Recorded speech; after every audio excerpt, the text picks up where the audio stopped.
Bob Marley had a secret sister his own family never told him about. I found a lost interview where she reveals a shocking truth their father hid from them both.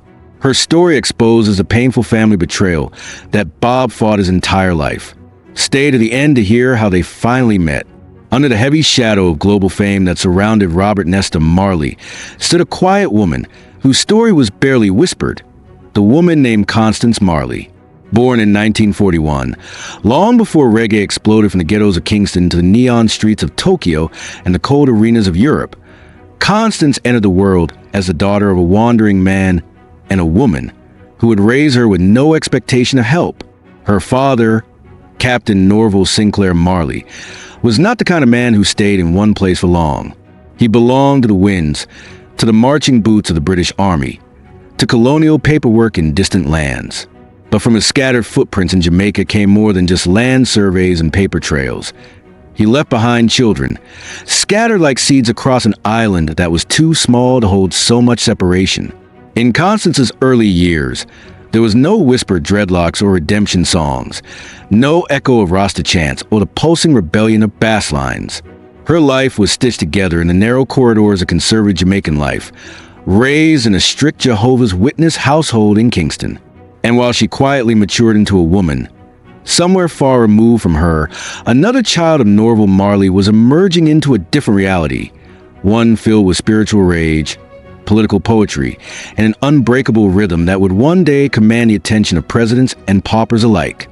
But back then, neither Bob Marley nor Constance knew of each other's existence. They were siblings in blood, but strangers in destiny. Captain Norval Marley had returned to Jamaica after a stint in the Army, holding a post in colonial office. And there, following the script of A Man Forever in Motion, he continued a life of brief affairs and forgotten children. He fathered Constance, and then years later in the quiet hills of 9 Mile, he found himself entangled with an 18-year-old girl named Cedella Malcolm. From that union came the child who would one day carry the soul of Jamaica to the world, Bob Marley. And like Constance before him, Bob was left behind, abandoned not just by a father, but by a lineage that deemed his mother unworthy. Norval was talked out his marriage to Cedella by his family, who refused to embrace the young, uneducated country girl and her son. So Bob grew up without him, just as Constance had. Their lives were parallel tracks of rejection and resilience. While Bob tasted hunger in the streets of Trenchtown, learning to chant truth over strumming guitars and finding solace in the teachings of Rastafari, Constance built a quiet life of responsibility, working her way up as a manager of a branch at National Dry Cleaners in Kingston. And then fate, that patient architect of revelations, decided it was time for blood to meet blood. Sometime in the early 1970s, a woman walked into Constance's workplace, graceful, young, with clothes that needed cleaning and a name that shook the room, Rita Marley. Constance, stunned, inquired. Rita was married to the son of Captain Robert Marley. Suddenly the jigsaw made sense. That name, that face, that story. They traced their bloodline back to the same man, the root from which different branches had grown in opposite directions. The revelation opened a door to a world Constance never expected to enter.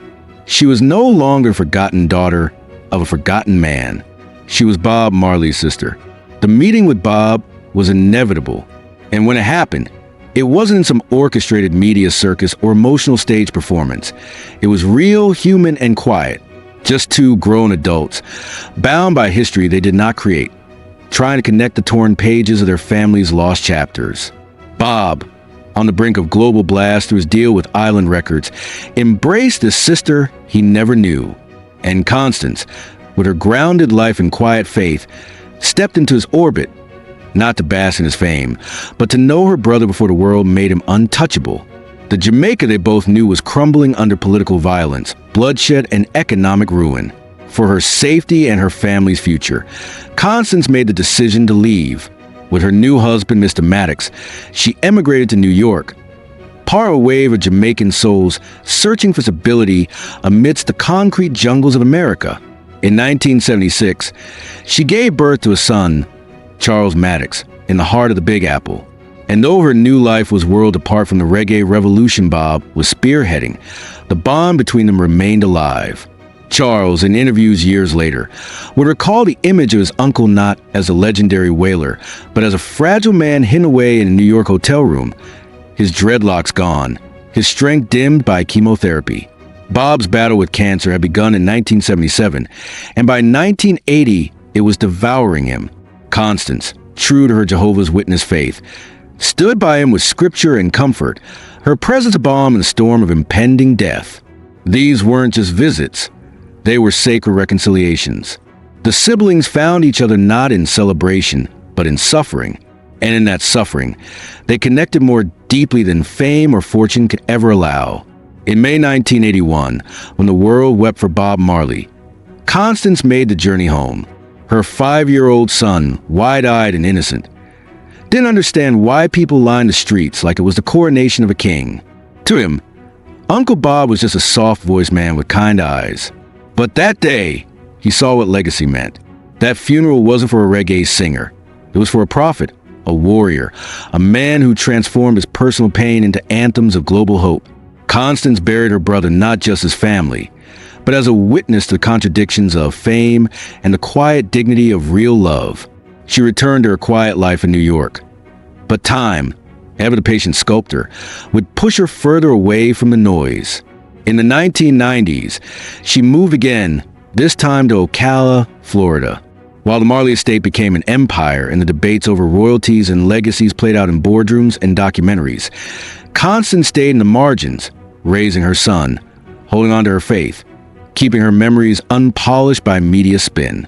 In 2012, the world finally saw her face in the acclaimed documentary Marley. There, sitting before the camera, she didn't speak like a woman overshadowed by her brother's fame. She spoke as a sister, a witness, a keeper of forgotten truths. She talked about the pain Bob endured from their father's side of the family, how Norval's relatives rejected Bob, how the name Marley almost became a curse for him. But in the end, Bob reclaimed that name and rewrote its meaning. It was no longer the surname of a neglectful father. It was the anthem of the oppressed, the emblem of spiritual revolution. Constance uttered words that cracked open the emotional marrow of their family's tale. Bob was the stone the builders rejected, and he became the cornerstone. Those weren't just poetic lines. They were truth forged in the furnace of abandonment and rebirth. The Marley name didn't belong to the colonial Marleys of Clarendon. It belonged to the ghetto child who turned pain into prophecy. In the quiet years that followed, Constance continued to live with grace. When cancer returned to touch her family once more, it took her beloved husband. She became a widow, a fighter, a woman still rooted in her beliefs despite the tide of illness that followed. Her health began to decline, but she faced it not with despair, but with the same poise that carried her through every silent chapter of her life. The cameras were no longer rolling. The spotlights were gone. But Constance Marley remained, the unshaken pillar of a fractured family, a woman who held her truth even when the world wasn't listening. The story of Constance is not one of flashy stages or Grammy Awards. It's the story of the other Marley, the one who wasn't on the album covers, the one who wasn't quoted in revolutionary speeches, the one whose voice was immortalized in vinyl grooves, but whose quiet endurance made her just as iconic. She was not the sound of reggae. She was the silence it echoed from. While Bob shouted freedom through microphones, Constance lived it in resilience. And in that, she became a testament to a deeper kind of legacy, the kind that doesn't seek to be known, but refuses to be forgotten. Now you've heard the untold story of Constance Marley, the woman history nearly erased while her brother became immortal. What stands out more to you? Her strength in silence, her bond with Bob away from the spotlight, or the pain of a family divided? Share your thoughts in the comment section. And don't forget to subscribe for more hidden music stories.